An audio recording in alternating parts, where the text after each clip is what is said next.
Hey, what is going on, guys? It is Embers here, and I'm going to be going over Apex Season 3. Everything about it so far, except for the Battle Pass. We'll be doing a separate video about that. I just need a little more time to really digest the Battle Pass overall. But for now, we're going to go and go over kind of the patch notes and the weapon and meta legend changes overall, because I think that's going to be an important thing to do. First thing, we're going to go and talk about the new legend, Crypto. Now, Crypto is I think he's probably one of the biggest meta-changing legends we've had yet. I think he's even bigger than Wattson is, especially when it comes to ranked gameplay, because in ranked, he's able to EMP things, which is a hard counter to the camping in a building Wattson meta that was rampant in ranked Series 1 in the second season. So his passive ability is to give his squad mates the ability to see where his drone has highlighted things, and then his second ability is a drone that has a wide versatility. It's able to go up to 200 meters away from you, which is extremely long distance. It's also able to pick up banners off bodies, which I'm gonna tell you honestly, this has probably been one of the nicest abilities that has happened. I can't even tell you how many games I've ended up winning just from being able to pick up people's cards from the storm, go all the way to somewhere safe, and then, you know, get them back up. And then his ultimate is an EMP. The range on it is extremely big. Like, I think it's a little too big. I think it should have a range nerf, or it should have a damage nerf to shields. But I think the ability to take down some defenses is a really nice change. Now, that's kind of all for Crypto. I'd say he's a pretty good legend for casual and ranked play, and we'll go and leave that there. Now, the next weapon is a pretty controversial weapon, and it is the Charge Rifle. Now, if you haven't used this gun yet, you are really missing out, because it is very strong. It does upwards of 90 headshot damage, which is, it's basically the longbow of Season 2, but for Season 3. It's just a really strong weapon right now. As a charge up, and the charge up hits for like 3-9 and then 15 damage, so if you land everything, you're hitting in the ballpark of around 90 damage, and you can really hurt some people with that. I think it's definitely needing of a nerf. I think if they nerfed the ammo capacity to maybe 2 rounds standard, and then I think leaving that there would be a pretty good change, I think.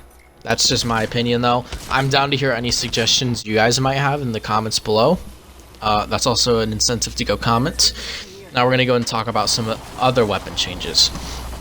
So the Hemlock got a semi-automatic fire nerf, which I'm personally okay with. I really think the Hemlock is definitely a better gun when, you know, it doesn't have semi-automatic on. And they so by nerfing that, they then buffed the just the overall base damage, and it's actually really strong right now. It's probably one of my favorite guns, and I think it's probably one of the most underlooked guns right now in the new season. Personally, I've had most of my wins has ended up being using a Hemlock, so I mean, take it for what it is, but you know, that's where I'll leave it at.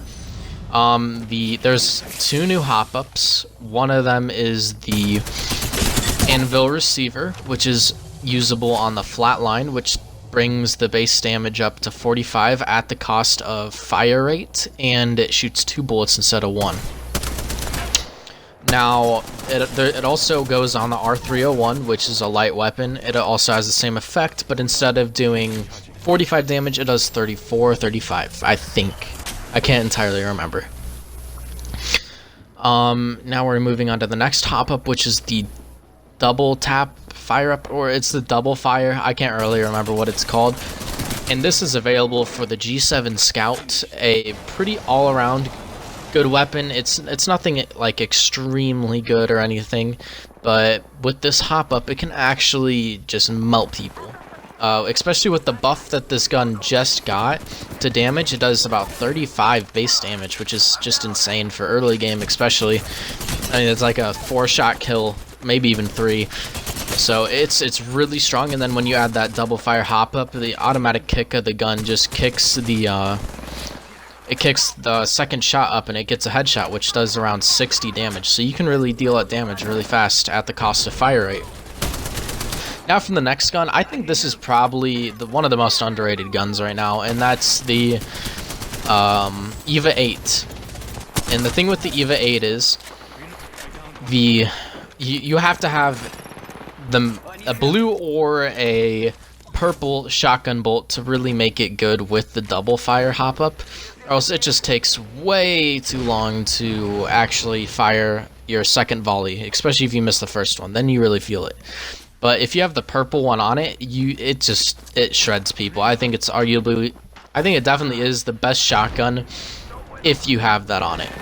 And I don't think there's any debating that. I'd honestly be willing to hear your criticisms, but I really don't think there's even a competition. It's so strong. I'm trying to think of some other weapons. So the alternator and the RE45 ended up getting a pretty hard nerf because they removed the disruptor rounds hop up, which made it so shields just absolutely got melted. It's just absurd how they were able to melt shields, and that has I think I can comfortably say that the alternator is probably one of the worst SMGs right now, next to the R99 and the Prowler. That's what it was, the Prowler. The Prowler also had a bit of a nerf, but I really don't even notice it. I mean, it's nothing I've noticed so far, so I'm not like too opposed. I never really liked the Prowler unless it had the full auto on it, but I don't know, that's just me.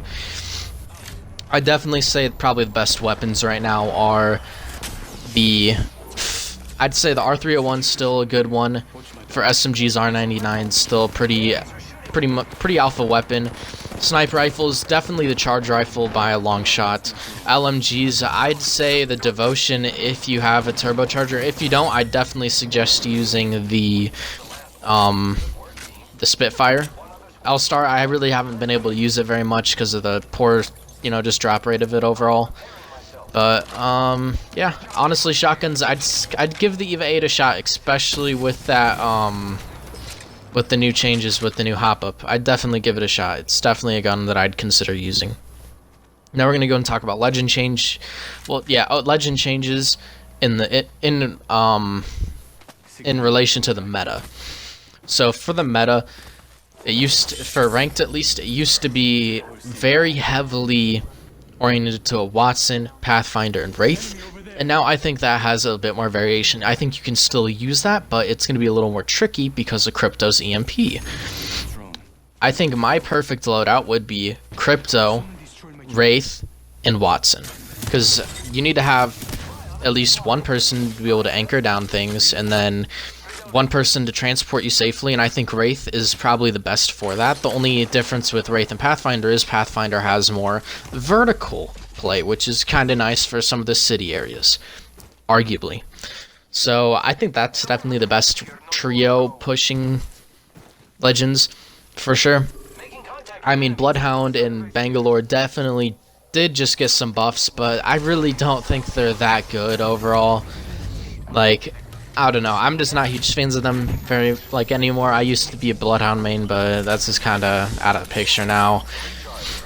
Yeah, that's just kind of my thoughts on that. I think something that you definitely should consider using, though, I'd consider using Pathfinder still. He did get a nerf, but he's still really good. I think anyone who says he isn't as good as he used to be is kind of crazy. I think he's arguably better. But I think that, yeah, that'll wrap it up for this video. I'll be doing a Battle Pass review very, very soon. And, yeah, I think I'll leave that for now, and I'll see you guys in the next video. Peace.